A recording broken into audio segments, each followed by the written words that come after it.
There are a bunch of us, as it were, who are incarcerated or in situations where it seems there's no hope of getting out of the situation. People who are terminally ill or think they're terminally ill, people who are in jail and have triple life sentences for being disjointed in actions they've taken.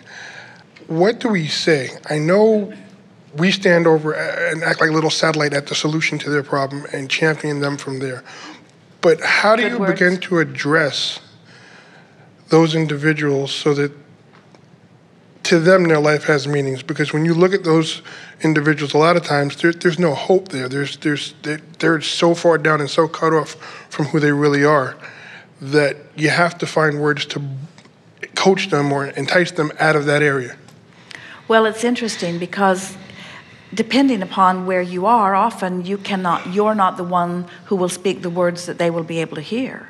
Because if you're living well and they are in a bad place, they can't really understand you, nor can you really understand them.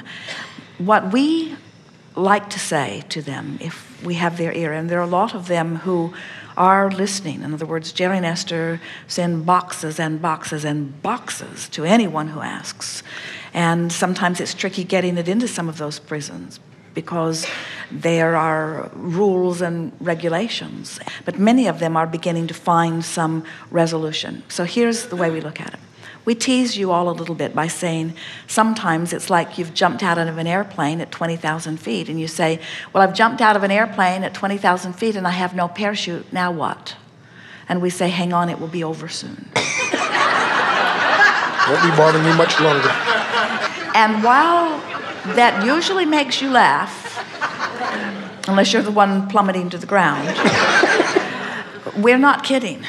If you really are at that place where you have no more belief, even a little, in your ability to come into alignment or to feel better, then you will have your death experience. In other words, when you really feel that way, Source will call you to alignment. Source is always calling you to alignment. And the question is, when you're being called to alignment, sometimes the path of least resistance is to reemerge into non-physical, and sometimes the path of least resistance is to find something along your physical trail that allows it. But in any case, it's fine, you see. Let's take the subject of someone who is terminally ill. First of all, we say to everyone unequivocally that there is no disease from which you cannot find recovery, because there is nothing that doesn't produce desire, and there's no desire that can't be satisfied once you come into alignment with it. But we certainly understand how far away from that alignment some people are. And we're not heartless in this. We don't suffer about people making their transition because we have the advantage, as you pointed out to us, of knowing what it's like. It's another really good thing about already being dead. You don't worry about dying. In other words, when you know that you are eternal and you know everyone else is, then the death thing doesn't hold the trauma and drama that it does for the rest of you.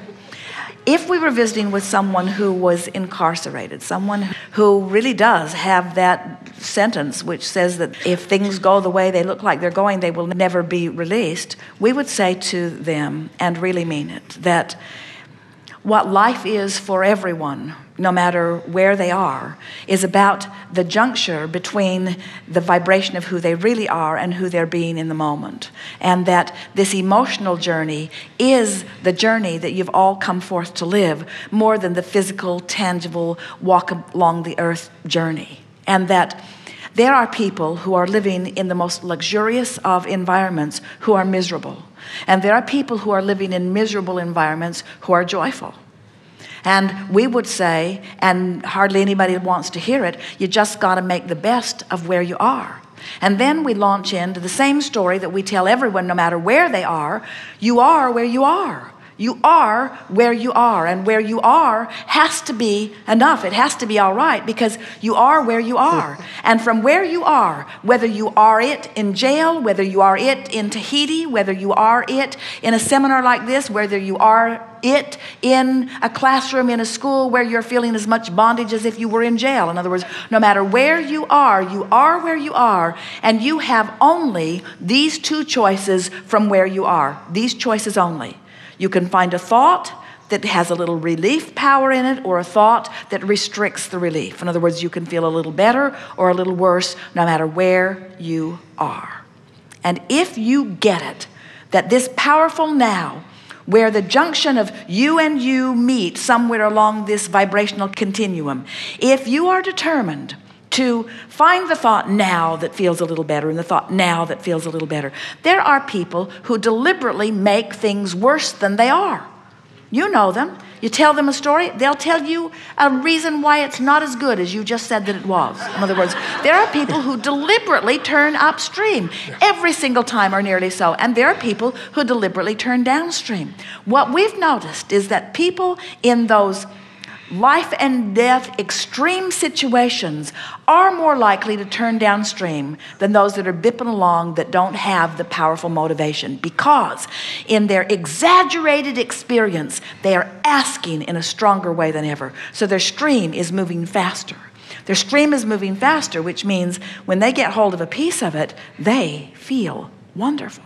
And then we say, especially to those who are experiencing the bondage of jail or the bondage of something ravaging their bodies, freedom only ever has come. The only place that freedom will ever come from is the freedom from resistance. It's the freedom from feeling bad that you all seek, you see. And so we know it seems extreme. Could anyone actually be joyful in jail? And we say, absolutely. The jailer's jailed also.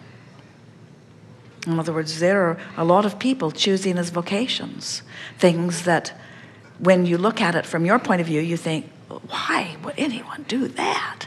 Why would someone choose that job? And there are a lot of them like that. Why would anyone want to be a surgeon, you might say? That's messy business.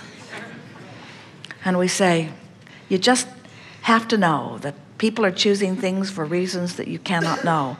But everyone has a choice here and now. Feel a little better, feel a little worse. And if you are consistently making the choice to feel a little better and to feel a little better and to feel a little better, no matter where you stand and no matter how anybody else is looking at you, you will find yourself feeling really, really good. And we got to say to you, when you feel really, really, really good and you're in jail, it doesn't matter if you're in jail or if you're out of jail, because you feel really, really, really, really good.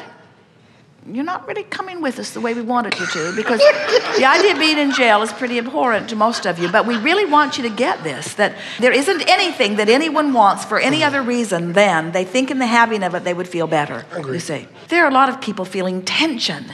They're all bound up, and they're lying in their bed. They're free. No one's going to come and haul them away anytime soon. In other words, but they still don't feel good because they're bound up in the contradiction of their own thoughts.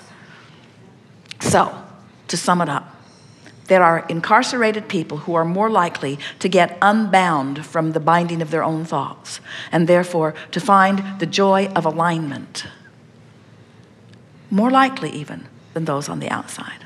But in the same way that a person who now has a disease has a harder time finding the positive aspects of life, a person in any extreme situation has a harder time finding the positive aspects. But once they do, the success rate can be very, very strong. Thank you. Yes, indeed.